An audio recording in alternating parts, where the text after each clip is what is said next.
Bonjour à toutes et à tous. Alors ça commence comme ça, il n'y aura pas de montage. J'avertis tout de suite, c'est une vidéo faite de manière totalement exceptionnelle pour réagir à un événement qui est lui aussi tout à fait exceptionnel, à savoir ce qu'il se passe sur le marché. D'ailleurs, cette vidéo, ça va être comme un podcast. Vous pouvez tout simplement poser le téléphone et écouter ce que j'ai à vous dire, puisqu'il n'y aura pas forcément quelque chose, il n'y aura pas besoin, il n'y aura pas d'illustration particulière et je ne vais pas appuyer mon propos par quelque chose en particulier. Je vais décrire ces choses-là, je vais en parler. Parce on va en profiter pour inaugurer un potentiel futur format. D'ailleurs, si c'est quelque chose qui vous intéresse, mettez un maximum de likes. Vraiment, mettez un like si c'est des formats qui vous intéressent. Je sais que beaucoup de gens écoutent ça dans la voiture, peuvent éventuellement faire ça, écouter ça sur leurs différents trajets, leurs différentes sorties, et je sais que ça pourrait plaire. Donc, l'idée, c'est de potentiellement faire un podcast. Aujourd'hui, je fais un essai sur YouTube parce que l'événement est exceptionnel et que je n'ai pas le temps aujourd'hui de me structurer, d'aller chercher un service qui va les publier un peu partout, etc. Je fais ça sur YouTube. Je vous fais là en direct et eh bien, on va voir un petit peu ce que ça donne. Donc, je suis extrêmement intéressé par vos retours, éventuellement par les axes d'amélioration, à savoir si vous avez des idées pour structurer la chose, si vous avez des idées de sujets aussi, mais plus globalement, ça peut vous intéresser. Vraiment, je vais regarder avec je ne sais pas si cette vidéo fera beaucoup de vues parce que beaucoup de vidéos de ce genre-là vont sortir aujourd'hui et demain, mais l'idée c'est pour moi de regarder un petit peu le ratio de likes. Donc vraiment, si c'est quelque chose qui vous intéresse, d'avoir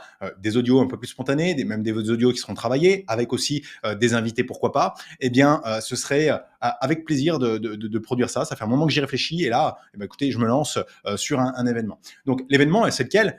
C'est la chute des marchés. Ce matin, à l'ouverture, on était à -7. Aujourd'hui, tout de suite, on est à -5. Je parle sur le CAC 40, bien entendu. Le CAC 40 qui a pas connu une baisse aussi violente depuis très, très longtemps. Écoutez, pourquoi? Parce que c'est aujourd'hui, il me semble, ou c'était ce week-end que s'appliquaient les droits de douane de Trump. Donc, tant que ce n'était pas acté à proprement parler, eh bien, personne n'en avait la preuve. Peut-être qu'il allait se dédire au dernier moment, sauf que là, non. La première vague des droits de douane, je pense que c'est appliqué 10% à tout le monde, eh bien, a été fait. Et ensuite, c'est le 9 ou le 10 de mémoire que l'ensemble des droits de douane un peu plus élevés vont s'appliquer définitivement. C'est une chose faite aujourd'hui. On voit que la plus grande puissance économique mondiale met la pression à tout le reste du monde pour des raisons que j'expliquerai juste après, mais pour essayer d'obtenir quelque chose en retour. Pourquoi ils font ça? Pourquoi Trump décide de faire ça? C'est volontairement un tout petit peu provocateur de parler de Trump, mais finalement, si vous aviez écouté un petit peu ce qui se disait pendant la campagne électorale américaine, vous ne devriez pas être très surpris. Trump, c'est la défense des Américains. Alors, je ne suis pas sûr que c'est la bonne manière de s'y prendre, peu importe, mais son but, à lui, c'est de faire en sorte que l'Amérique soit le plus grand pays du monde et qu'il continue à l'être, quitte à mettre les autres un peu dans la mouise, si ça, possiblement. Là, le moyen qu'il a choisi ces derniers mois et dont il parlait énormément, c'est de réindustrialiser l'Amérique, c'est de faire en sorte que les Américains consomment américain pour créer suffisamment d'emplois aux États-Unis. Bon. Est-ce que c'est le problème aux États-Unis quand on est sur un pays qui on a eu le chiffre là en fin de semaine dernière, 4,2% de chômage seulement? Je n'en sais rien. Je ne suis pas je ne suis pas économiste, je ne suis pas politique, je n'ai pas à expliquer tout ça. Aujourd'hui, le propos, ça va être plutôt d'expliquer la situation concrètement, qu'est-ce qui se passe, quelles vont être les possibles conséquences. Et il y en a plein, donc il va falloir que je prenne un ou deux axes seulement pour les détailler, mais aussi et surtout dans ma communauté, on investit sur différents sujets, sur la bourse, sur le crowdfunding. Je suis principalement connu pour le crowdfunding, mais tout ça, moi, je suis le contexte macroéconomique, donc on va dire l'économie au global, de très près, parce que finalement, que ce soit le crowdfunding ou tous les autres secteurs, on est directement ou indirectement lié à cette macroéconomie, à l'économie en général. Par définition, donc, il est intéressant de connaître l'économie, de s'y intéresser pour pouvoir essayer de mieux comprendre les mouvements du marché. Et c'est ce pourquoi aujourd'hui, depuis maintenant quelques années, je m'y intéresse de près et c'est pourquoi aujourd'hui je pense avoir un petit peu de recul et pouvoir au moins éviter la panique chez les personnes en leur donnant de l'information. Donc ça va être ça l'objectif de cette vidéo. L'objectif, ça va pas être forcément de vous dire il faut acheter à tel moment parce que peu importe qui vous le dit, on n'en sait rien. On est aujourd'hui dans une phase de crise aiguë. On est dans une phase de panique des marchés. Sinon, on n'aurait pas des baisses aussi importantes. Alors, on parle d'une baisse de 5% aujourd'hui, mais on parle d'une baisse de plus de 10% depuis le début de la semaine dernière. 10%. Donc, ça commence à être une grosse bulle. Et par rapport au plus une grosse bulle, pardon, une grosse descente. Et par rapport au plus haut des récents, donc sur le CAC 40, par exemple, on a été touché les 8170, on est à 6900. Je n'ai pas le calcul en tête, mais on doit être entre 13 et 14% aujourd'hui de baisse. 13 et 14% de baisse. Donc, c'est à la fois significatif, mais si on dézoome, si on regarde l'histoire, allez voir le Covid, 35% de baisse. Allez voir la crise des pays européens, on doit être à 25-30% de baisse. Donc la dette européenne en 2012 de mémoire. En 2008, la baisse a été importante également, autour de 35-40%. Et si on revient sur le CAC 40 en l'an 2000, et là on peut dézoomer complètement pour ceux qui sont en vidéo et qui regardent la vidéo, c'est qu'on avait atteint les 6000 et on est descendu en dessous des 3000 points lors de la crise de 2000-2001, ce qu'on appelle la crise des dot-com, donc c'était lors de l'émergence d'Internet. Et donc là, on se retrouve avec une baisse qui a été de plus de 50% sur le marché, entre le top et le bottom du marché. Donc 15%, c'est beaucoup, ça fait réagir beaucoup de monde, mais c'est rien. Et je regarde droit dans les yeux dans la caméra là, pour vous dire ça, ce n'est rien. C'est un mouvement tout à fait normal et sain en bourse. Là, la rapidité avec laquelle il est fait, ça pose des questions. Ce pourquoi il est fait, ça pose des questions. Mais si vous êtes déjà affecté par une baisse de 15%, c'est qu'il faut réfléchir à votre exposition à la bourse. Parce que la bourse, c'est volatile. Alors, on a eu des très très très bonnes années. Quand on regarde la courbe, globalement, depuis les années 2008, on a eu la petite baisse de 2012, mais depuis 2008, sinon, on a connu des années de baisse avec des événements un peu violents comme le Covid, mais on a une progression qui est extrêmement linéaire. Et ce n'est pas normal, on le voit bien. En 2000, on a eu une crise importante. En 2008, on a eu une crise importante. On a, je pense, un marché qui est plus linéaire, aussi parce que plus réglementé, parce que plus de masse, donc plus c'est gros, plus ça a du mal à avancer. Mais le jour où ça craque, parce qu'il y a matière à craquer, ça craque quand même. Et ce n'est pas normal d'avoir plus 20, plus 25% tous les ans ou un an sur deux, comme ça a été le cas ces dernières années. Il faut s'en rendre compte, le digérer et si vous êtes récent en bourse, dites-vous bien que si la bourse fait en général 8-9% par an de dividendes réinvestis, ça veut dire que globalement, on a des années qui vont être un peu positives, d'autres qui vont être un peu négatives, mais on ne fait pas 25% une année sur deux, sauf si on a une année très creuse entre les deux. Ça, c'est mathématiquement, c'est juste un calcul évident. Sauf qu'on a perdu cette notion-là ces dernières années, et ces dernières années, on a eu une énorme vulgarisation de la bourse par différents acteurs, que ce soit économique, on va parler de Trade Republic qui permet de vraiment démocratiser la chose. On va parler aussi de youtubeurs qui prônent le DCA sur ETF de manière très large et dont ils font le message principal. Eh bien, on arrive avec un public qui n'est pas formé, qui se prend une claque.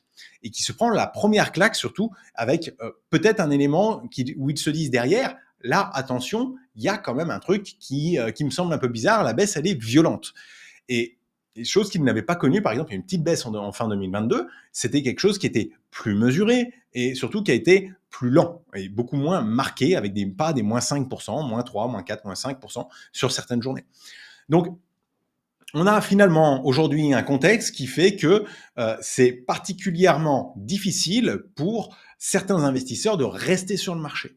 Mais il faut avoir en tête que lorsqu'on investit en bourse, je vais être plus précis que ça. Si vous investissez sur le marché action, vous ne devez pas être surpris de prendre moins 30%. Je dirais plus loin, si vous êtes sur le marché action, vous ne devez pas être surpris de prendre moins 50%. Il faut que mentalement, la somme que vous voyez d'afficher sur votre compte, vous soyez capable de la diviser encore par deux et de vous dire « je ne sortirai pas ». Ça, c'est la mentalité qu'il faut avoir pour investir en bourse.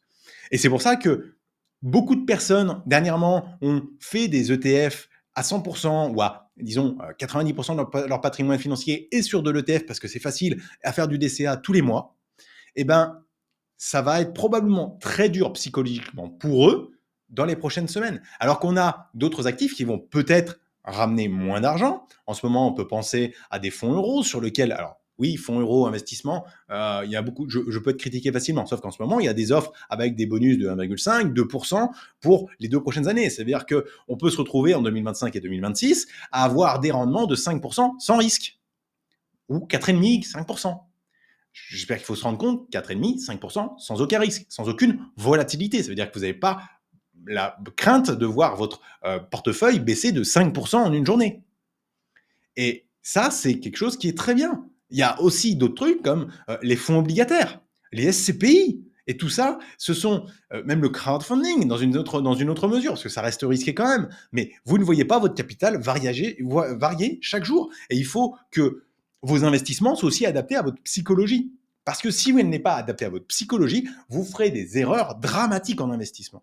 Vous ferez des erreurs qui vous coûteront des milliers, des dizaines de milliers d'euros et qui vous coûteront potentiellement des années d'investissement. Parce que si vous décidez de retirer, je ne sais pas, dans 15 jours, parce que c'en est trop et que la bourse a encore baissé de 10-15% à ce moment-là, eh ben vous allez vous retrouver à avoir perdu 30% et à ne pas réinvestir avant plusieurs années potentiellement parce que vous serez tétanisé avec l'expérience que vous avez vécue.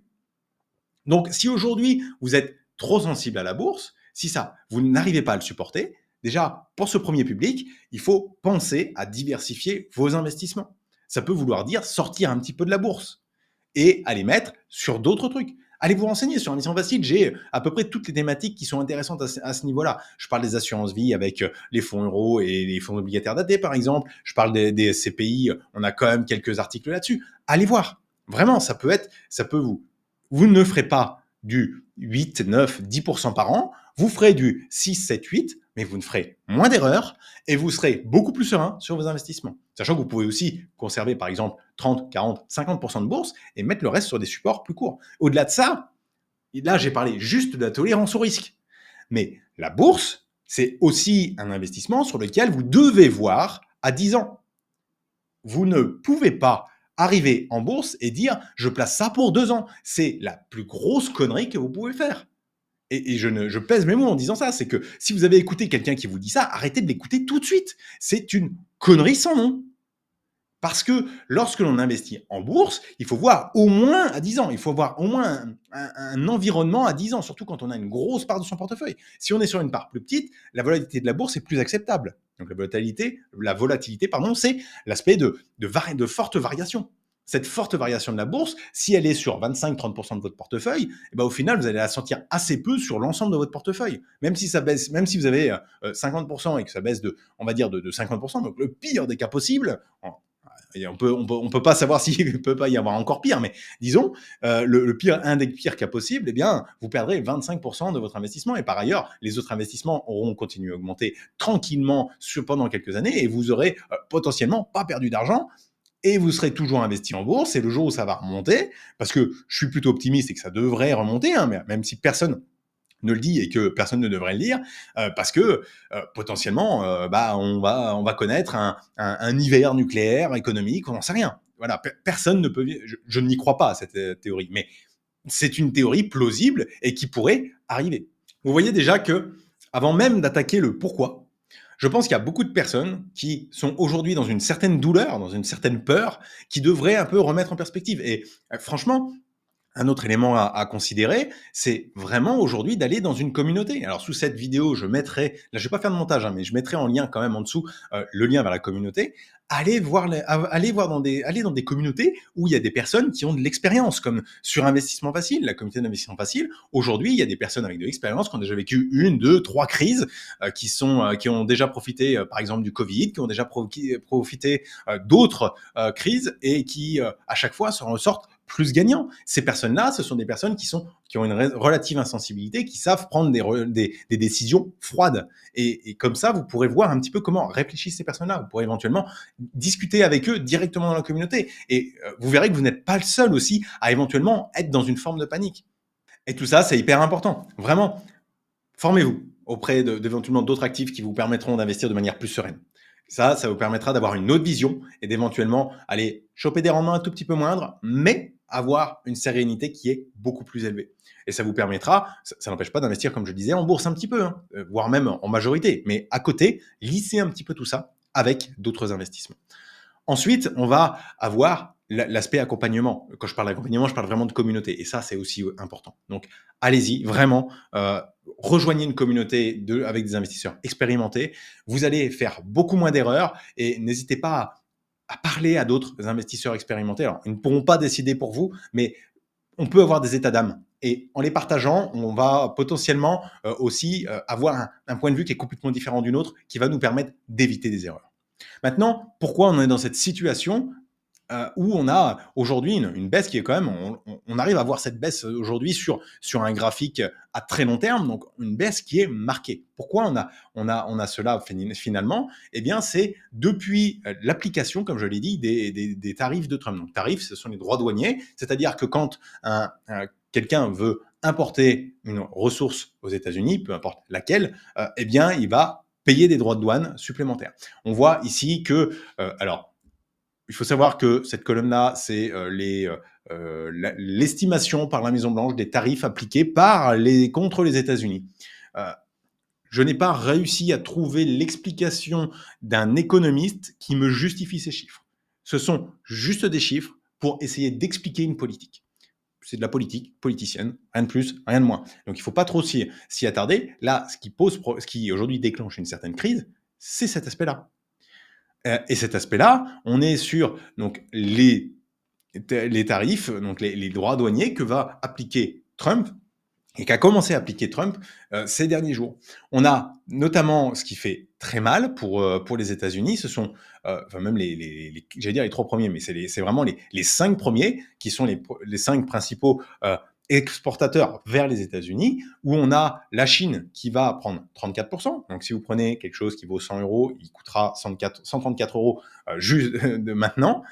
On va avoir l'Europe, c'est 20%. Donc, le Vietnam, pour beaucoup aujourd'hui d'usines textiles, etc., eh bien, c'est 46%. On a Taïwan. Taïwan, là, tout de suite, ça devrait faire tilt sur beaucoup de monde. Ceux qui sont intéressés à la finance, c'est 32% sur la quasi-intégralité des puces fabriquées au monde. Toutes les puces, la plupart des puces aujourd'hui sont fabriquées à Taïwan. Et on parle d'un boom de l'intelligence artificielle qui nécessite des quantités astronomiques de cartes graphiques spécialisées qui ont des puces extrêmement poussées et la plupart sont produites à Taïwan. On a ensuite le Japon avec 24% où il y a beaucoup de voitures, par exemple, qui arrivent du Japon. Donc finalement, on voit tout de suite que les Américains, dans la plupart de ce qu'ils vont consommer, eh bien, vont se retrouver avec des augmentations de prix de 20 à 46% selon la nature des objets et de la provenance. Alors, il y a une partie qui pourrait être probablement compensée un petit peu par la production locale, mais aujourd'hui, un truc, je pense, qui a été réfléchi, mais n'a pas été, je pense, suffisamment estimé par la Maison-Blanche. Je rappelle que ça reste de la politique, pas des économistes qui appliquent des choses, mais je pense que le risque que n'a pas suffisamment mesuré Donald Trump, c'est le risque de perte dans la consommation américaine. Parce que certes, une partie va pouvoir être compensée par des produits américains qui eux-mêmes seront plus chers quand même, hein, donc il y aura une perte de pouvoir d'achat. Mais eh bien, si tout est payé entre 24 et 34% plus cher, juste au niveau du consommateur, on va réfléchir entre 20 et 46% plus cher, juste au niveau du consommateur, ça veut dire qu'il va acheter environ 30% de moins de ces produits-là. Et il faut rappeler que les États-Unis, c'est quand même le premier pays de consommation mondial. Si le premier pays se met à consommer 30% de moins sur ce qui est étranger, qui va à peine consommer plus sur les produits locaux parce qu'il n'y a pas la demande il n'y a pas l'offre suffisante, pardon, eh ben on va se retrouver avec au final un marché dans lequel il va y avoir une baisse globale des ventes. Alors oui, pour le moment, on a Trump qui fait des promesses de baisse de pouvoir d'impôts, etc. en contrepartie de tout ça. On n'a aucune annonce, on n'a aucun chiffre. Donc les États-Unis doivent déjà résorber un déficit qui est énorme. Donc on parle du déficit budgétaire de la France, mais il est similaire aux États-Unis. Et on parle en pourcentage, donc eux, en termes de chiffres, il est beaucoup plus important. Et je pense surtout que ces taxes-là vont permettre de résorber une partie de ça. Alors, ils vont garder peut-être un petit déficit pour baisser un petit peu les impôts, mais il y a très peu de chances que, notamment sur les populations les plus pauvres, qui vont s'offrir des vêtements qui viennent du Vietnam, pour s'équiper aussi de trucs, d'éléments pour la maison chinois, eh bien, c'est eux qui vont être le plus touchés par ces augmentations et c'est eux qui vont le moins bénéficier des baisses d'impôts.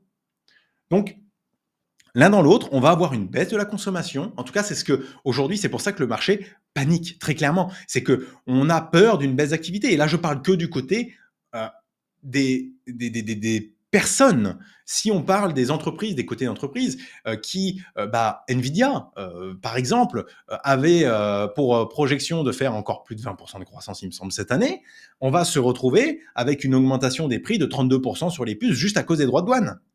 Parce que Nvidia produit chez TSMC, qui est principalement basé, je le rappelle, à Taïwan. Et ça, eh bien, on peut avoir un impact qui va être gigantesquissime, ça se dit pas, je pense pas, mais qui va être énorme sur tout ce qui est financement de l'intelligence artificielle. Est-ce qu'on pourrait avoir une pause dans l'explosion de l'intelligence artificielle, parce qu'aujourd'hui, c'est la course à l'échalote, c'est celui qui investit le plus. Mais si demain, on ne te dit plus, parce qu'on parle de grosses entreprises, donc je vais donner des très gros chiffres, mais on ne dit pas c'est 10 milliards sur 2 ans qu'on va mettre, ça va être, pour faire la même chose, 13 milliards, parce que les infrastructures vont aussi être plus chères, parce qu'il faut importer de l'acier, qui avait lui-même déjà été taxé à 25% avant. Il va falloir peut-être importer du béton du Canada, qui va être lui aussi imposé, qui est déjà imposé à 25%, je le rappelle. Bref, on a tout un ensemble de choses qui fait que tout ce qui va être produit aux États-Unis, qui va demander des éléments extérieurs, va aussi être pénalisé. Donc on va peut-être avoir des paradigmes comme celui de l'intelligence artificielle, qui justifiait depuis quelques mois de valorisation qui était très élevée, parce que sur le marché, on valorise généralement le marché par rapport aux bénéfices qui sont générés par les entreprises. Et on fait plutôt valorisation divisée par les bénéfices, et on obtient un quotient qu'on appelle le PE, le prix, le price earning. Et ce price earning, eh bien, il était au plus élevé ces derniers mois, au plus élevé de tous les temps que l'on a pu connaître, enfin en tout cas, sur tous les graphiques que j'ai pu voir, on était au plus haut, donc depuis plusieurs dizaines d'années. Et je pense qu'on n'a jamais connu un price earning aussi élevé, et qui était justifié par notamment l'intelligence artificielle. Si demain, l'intelligence artificielle, on met le pied sur le frein énormément, en tout cas pour la plupart des entreprises, on va potentiellement, juste par cet effet-là, dégonfler la valorisation des entreprises qui étaient positionnées là-dessus. Alors on va avoir du Nvidia, mais on va avoir aussi tous les GAFAM, la plupart des GAFAM en tout cas, on va avoir énormément de choses. Et puis, encore, là, à l'instant T, on n'a pas la réponse des pays européens. Parce qu'aujourd'hui, les GAFAM, par exemple, pour reprendre leur exemple, c'est une autre théorie qui peut se discuter, qui se discutera pendant très longtemps, je vais revenir dessus juste après, mais on a une volonté, par exemple en Europe, de taxer les services des GAFAM américains. Parce que ce sont des entreprises américaines. Et donc, votre abonnement Microsoft, bon, pour vous, ça n'a pas grand-chose. Vous n'en avez peut-être même pas. Vous êtes sur des options gratuites. Mais pour les entreprises, avec tout le cloud américain, avec les différentes licences pour accéder à des produits, etc., on parle de milliers d'euros. Si on fait 20% là-dessus, parce que par exemple en Union européenne, on a été impacté à 20%, si on met de manière réciproque 20% là-dessus, ça veut dire que les entreprises vont chercher des alternatives qui vont être plutôt européennes. Ou alors, elles vont rester là-dessus, mais elles vont diminuer la voilure ailleurs, parce que mine de rien, pour certaines entreprises, notamment de services informatiques, et aujourd'hui on commence à avoir quand même, on n'est pas réputé pour l'informatique en Europe, mais on a quand même beaucoup d'entreprises qui se basent là-dessus, et beaucoup d'entreprises aujourd'hui globalement ont des licences, vont avoir des coûts soit marginaux, soit des coûts qui sont importants dans leur structuration, qui vont être augmentés de 20%. C'est un exemple en cas de réciprocité. D'ailleurs, tout ce que je dis ici, et là c'était ce pourquoi je vais demander d'attendre juste avant, c'est que ce ne sont que des hypothèses. Une des grandes raisons qui fait que le marché plonge autant qu'on le voit ici, c'est qu'on n'a absolument aucune idée de ce que sera demain aussi. Ça, c'est un autre truc. C'est si demain, l'Europe décide de dire on tape du poing sur la table, ça va pas être 20%, ça va être 30% pour tout ce qui est américain, les États-Unis peuvent venir réenchérir. Et la Chine a déjà dit qu'elle allait s'aligner sur les 34%. Donc tout ce qui est import américain en Chine, ce sera 34% aussi. Donc ça veut dire baisse un petit peu de pouvoir d'achat pour les Chinois. Bref, vous commencez à comprendre qu'il peut vite y avoir un cercle vicieux s'il n'y en a pas un qui lâche, ou alors on va arriver vite à un point d'équilibre. Par exemple, les gens répondent à peu près aux droits de douane américains par des droits de douane équivalents, ou alors avec des droits de douane un peu moindres pour dire, bon ok, on apaise les choses, mais globalement, tout le monde risque de perdre un peu en pouvoir d'achat. Parce que, eh bien, in fine, il va y avoir plus de taxes. Voilà en bref un petit peu la situation actuelle, et elle n'est pas simple à comprendre, et pour moi, on peut être sur le début d'une crise qui est réellement profonde. Et je n'exagère pas en disant ça, je dis pas ça pour faire du putaclic. Le titre sera probablement très aguicheur, mais globalement, dans la réalité de la chose, c'est que on risque de voir je pense, une récession sur les plus gros marchés, au moins développés, parce que la croissance est très molle chez nous et aux États-Unis. Enfin, elle est moins molle aux États-Unis, mais dans la plupart des pays développés aujourd'hui, la croissance elle est quand même relativement molle. Si le moindre petit impact peut significativement impacter l'économie. Et là, je pense qu'on est sur quelque chose qui peut être relativement important. On va essayer d'ouvrir un petit peu nos chakras et de voir un petit peu aussi un peu plus loin.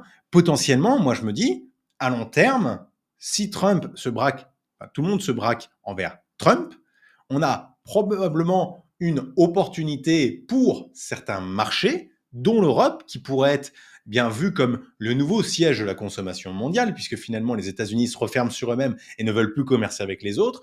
La prochaine région très riche que l'on a, c'est l'Europe.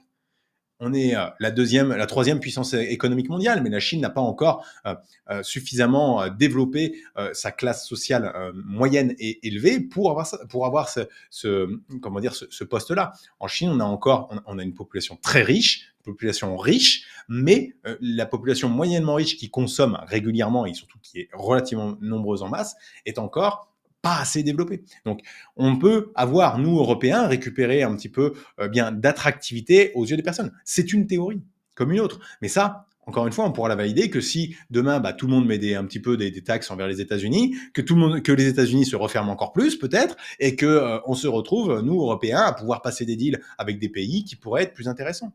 Au-delà de ça, c'est qu'il y avait autre chose que j'avais évoqué précédemment, c'est que la confiance envers les États-Unis commençait aussi à être un petit peu effritée en termes de défense suite aux déclarations de Trump par rapport à la Russie. Et là, on pourrait avoir une carte à jouer, nous, Européens, sur fournir du matériel de défense au reste du monde. Parce que finalement, si on voit que les États-Unis, qui n'est pas fiable en termes de ce qui avait été annoncé si vous achetez, grosso modo, il y avait un deal plus ou moins tacite qui est si vous achetez américain, on est un petit peu alliés tant que ça se passe bien entre nous. Si aujourd'hui cet élément tacite n'est plus là, sachant que tout le monde sait que par exemple pour les F-35, finalement, s'il n'y a plus l'appui américain, l'efficacité des F-35 est moins importante que les F-35 qui seraient détenus par les États-Unis, donc potentiellement avec un downgrade logiciel d'une manière ou d'une autre par les États-Unis du F-35, on aura, nous, Européens, dans une position un peu neutre, une carte à jouer aussi sur ces points-là. Donc, quand je vous parlais d'ouvrir les chakras, c'est pour voir un peu plus loin de tout ça. Parce qu'il faut aujourd'hui faire des hypothèses. Mais ces hypothèses, avant quelques mois, et c'est pour ça que je vous fais un contenu aussi aujourd'hui, c'est que avant plusieurs semaines, plusieurs mois, finalement, on n'aura aucune visibilité. Il ne faut pas s'attendre à avoir de la visibilité outre mesure dans les prochaines semaines parce que il va y avoir un jeu politique énorme qui va se dérouler un petit peu dans les backstage et sur lequel on a très peu de maîtrise. Donc, si on revient un petit peu à nos marchés, on peut s'attendre. Là, je vais jouer ma Madame Irma et je n'aime pas ça, mais faut se rendre compte que c'est aussi nécessaire dans ces moments-là parce que ça permet de prendre des positions et de mieux, en tout cas, de planifier la suite. Même si on n'a pas de visibilité, il faut quand même planifier un petit peu. Je pense, de mon point de vue, qu'on peut être sur une baisse qui va être importante et qu'on soit sur une vraie crise qui dure un certain moment. On parle là d'une crise, si on prend par exemple la crise de 2000, le pic était en septembre 2000, le plus bas était en mars 2023. Alors, je ne pense pas qu'on sera potentiellement sur cette amplitude, mais on pourrait connaître une année de baisse plus ou moins régulière. Hein. Ça va être par phase. On va avoir des phases de stabilisation pendant plusieurs semaines, puis d'un coup une nouvelle baisse, voire des hausses au milieu, etc. D'ailleurs, on le voit ici. Hein. Il y a eu des phases de reprise avant de créer une nouvelle baisse. Donc la baisse n'est jamais très linéaire. Et donc il va être important pour tout le monde de se mettre en tête que, et là ça revient un petit peu à ce que je disais au départ au message de prévention, tout le monde doit être prêt à avoir une baisse qui va être importante dans les prochaines semaines. Et potentiellement, ce qui va être intéressant, ça va être commencer à se repositionner doucement pour ceux qui ont de la liquidité, qui avaient, je ne sais pour quelle raison, hein, peut-être qu'ils commencent à investir, etc., à réinvestir. Mais par contre, est-ce qu'il faut investir, est-ce que ce serait un bon conseil de dire aujourd'hui, il faut tout investir parce que ça a baissé de 15%? Je suis vraiment pas certain que ce soit un bon conseil. Et au contraire, je pense qu'on va être sur un mauvais conseil parce que en fait, on n'a pas de visibilité. Donc, on ne sait pas à quel point les choses peuvent s'empirer. Et c'est très difficile. Et de toute façon, en investissement, il faut se dire une chose, c'est que vous ne choperez pas le point bas. Vous n'irez pas chercher la journée qui va être la plus mauvaise et tout investir à ce moment-là. Ça n'existe pas. Parce que les marchés essayent toujours d'anticiper. Et que les marchés sont en moyenne, c'est la moyenne des investisseurs, dont des investisseurs institutionnels, dont c'est le métier. Vous n'êtes pas un investisseur institutionnel, vous n'êtes pas quelqu'un qui a accès à toute l'information et qui n'a pas forcément toute l'information synthétisée comme les professionnels peuvent l'avoir. Donc il faut être modeste et si vous arrivez quelques jours après finalement le point bas, c'est pas dramatique. Vous n'aurez pas le point bas parfait qui va vous permettre d'avoir un rendement parfait, mais vous aurez, je sais pas, dans quelques jours, quelques semaines après, vous vous direz, bon là, on commence à voir un peu plus clair, on voit qu'il y a des indicateurs qui sont sympas, voire peut-être même, d'ailleurs je parle en jours, en semaine, ce sera plutôt en semaine ou en mois, mais après quelques mois, se dire, j'ai loupé 10% de la reprise, mais c'est pas grave, on va pouvoir investir maintenant, je vois que les marchés sont plus sereins, il y a l'air d'avoir une certaine confiance qui est revenue, on a des indicateurs qui nous montrent qu'on va peut-être croître dans les prochaines semaines, donc ça peut être intéressant. Bref, tout ça pour vous dire qu'il y a quand même tout intérêt à être patient en ce moment. Le marché ne sera pas mort demain, le marché ne sera pas revenu au plus haut demain, donc il faut prendre avec beaucoup de pincettes ce qu'il se dit actuellement, il faut prendre avec être extrêmement prudent sur ce qu'il se dit actuellement, surtout pour ceux qui ont le plus de certitude. Là, je vous ai évoqué des possibilités, mais certains vont vous les servir comme des certitudes. Et ça, les certitudes, c'est quelque chose qui va vous amener à faire énormément d'erreurs en bourse. Il faut plutôt pondérer dans sa tête ce qui peut arriver de mieux pour vous, hein, pour votre portefeuille, et se dire, bon, bah là, à tel moment, si vous avez de l'argent à investir, je vais commencer à réinvestir et puis je vais investir sur les 6-12 prochains mois et me dire, je vais jouer le fait que potentiellement, ça va peut-être encore baisser, c'est une autre solution, hein, c'est à partir du moment où ça a suffisamment baissé, se dire, là, je réinvestis un peu et je vais continuer à investir régulièrement, par exemple, tous les mois, pour réinvestir un peu plus au moment où il y a cette baisse jusqu'à atteindre le plus bas et peut-être reprendre une partie de la remontée pendant laquelle vous investir. Et il faut mieux investir comme ça, vous aurez finalement un prix moyen qui va être, ça va dépendre un petit peu du profil de futur, mais qui va pas être si loin que ça du point bas et qui vous pourrez vous minimiser le risque de rater ce point bas en investissant régulièrement dans ces moments-là. Maintenant, encore une fois, on ne sait pas combien de temps ça va durer, on ne sait pas quelle va être la force de cette crise et on ne sait pas non plus combien de temps ça va, parce que la durée de la crise, ok, c'est une chose, mais la durée de la reprise, hein, potentiellement, on a déjà vu des périodes dans le passé où la bourse met plusieurs dizaines d'années à revenir à ses niveaux précédents. Et ça, il faut que vous l'ayez bien en tête parce que c'est quelque chose qui peut arriver. Donc, investir parce que ça a un petit peu baissé. Là, on a vu, il y a une première phase de baisse ici où ça a baissé suite au premier soubresaut avec Trump. puis c'est remonté, et puis on a une deuxième jambe de baisse qui est plus importante. On va voir un petit peu ce qu'elle donne, hein, parce que finalement, peut-être que aussi il y a un scénario qui ne me semble pas forcément le plus probable, mais dans une semaine, Trump revient sur ce qu'il a dit va divise par deux les frais de douane, et finalement, ça fait moins mal à tout le monde, et le marché va peut-être être va être plus heureux.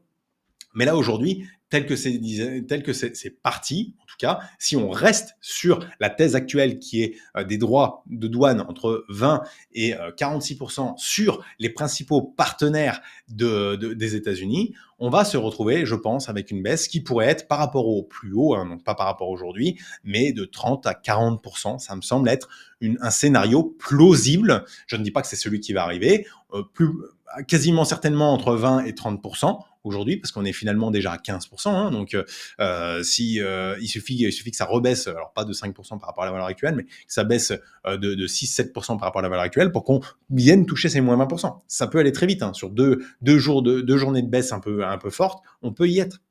Donc, tout ça fait me dire qu'il faut être quand même relativement prudent en ce moment. Moi, de mon côté, j'ai la chance, entre guillemets, d'avoir des liquidités parce que j'ai fait un transfert de PEA. Et pendant ce transfert, j'ai dû vendre des positions. Pour le moment, je n'ai pas décidé de reprendre de position. Il y a des chances que ça arrive dans les prochains jours, peut-être même aujourd'hui, je ne sais rien. Je n'ai pas fait le tour encore des actions individuellement, mais parce que je compte aussi acheter moi des actions individuelles parce que c'est ma technique d'investissement et chacun fait comme il veut. Hein. Il y a les ETF, il y a les actions individuelles, il y a le mélange des deux. Vous faites bien comme vous voulez. Moi de mon côté, j'investis sur des actions plutôt dites de qualité, donc avec une certaine croissance, peu de dettes et une efficacité opérationnelle qui est importante, donc avec un ROE ou ROIC relativement important. Et donc, quand j'atteins des seuils sur des sociétés, je vais aujourd'hui, dans la manière de faire, je vais re-regarder avant d'acheter leur exposition aux États-Unis. Parce qu'aujourd'hui, le problème que l'on a, c'est l'exportation des produits vers les États-Unis. Si ils n'ont pas de centre de production aux États-Unis et qu'ils exportent beaucoup aux États-Unis, je pense à LVMH par exemple, eh bien, il faut avoir en tête qu'on va probablement avoir une valeur qui va avoir du mal à croître dans les prochains trimestres, ou alors qui va avoir sa croissance un petit peu chuter. Bon, je vois qu'on est déjà à plus de 35 minutes d'enregistrement, donc je vais arrêter ici, mais l'idée, c'est de vous faire une présentation un peu complète de la situation. On a vu que on va potentiellement aller, si ça se confirme, vers une récession parce que à la fois on a les consommateurs américains qui sont un peu le moteur aussi du monde, et bien qui vont voir leur pouvoir d'achat se contracter a priori, ce qui fait qu'ils vont moins consommer si leur pouvoir d'achat se contracte, et ça devrait mener du coup à une récession parce que, eh bien, s'ils achètent moins, ils vont moins importer, et en plus de ça, ils vont peut-être plus consommer américain. Donc nous, ça peut nous impacter en tant que pays européen, la Chine, etc. On a aussi de l'autre côté les grands projets américains qui importaient énormément de choses, que ce soit l'IA, de la construction, des centres de données, etc., qui importaient énormément de choses de l'extérieur, qui vont se retrouver, pour certains, peut-être même arrêtés. J'ai déjà entendu des projets de traitement de déchets à plusieurs centaines de millions qui étaient bloqués tant que la situation des droits de douane n'était pas plus claire.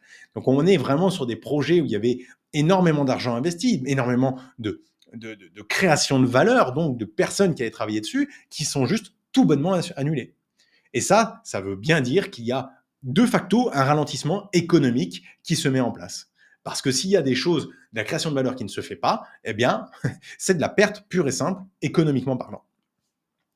Bref, voilà un petit peu. Je vous rappelle que c'est un nouveau format, un petit peu plus podcast. Vous l'aurez vu, j'ai pas forcément cherché à interagir outre mesure avec les documents que j'ai affichés. Mais écoutez, si ça vous a plu, surtout, prenez le temps de mettre un like. Moi, ça m'intéresse énormément pour savoir si j'essaye de professionnaliser l'approche pour vous proposer ça directement sur des plateformes de podcast, Apple Podcast, Spotify, etc., pour pouvoir vous le proposer de manière plus large et ainsi comme ça vous permettre d'avoir un nouveau format qui pourrait être écouté sur les trajets, pendant votre activité sportive ou autre, qui pourrait être intéressant pour vous. Bref, je vous souhaite une très bonne journée et je vous dis à très vite, peut-être dans un nouveau podcast ou en tout cas dans une prochaine vidéo d'ici ce week-end.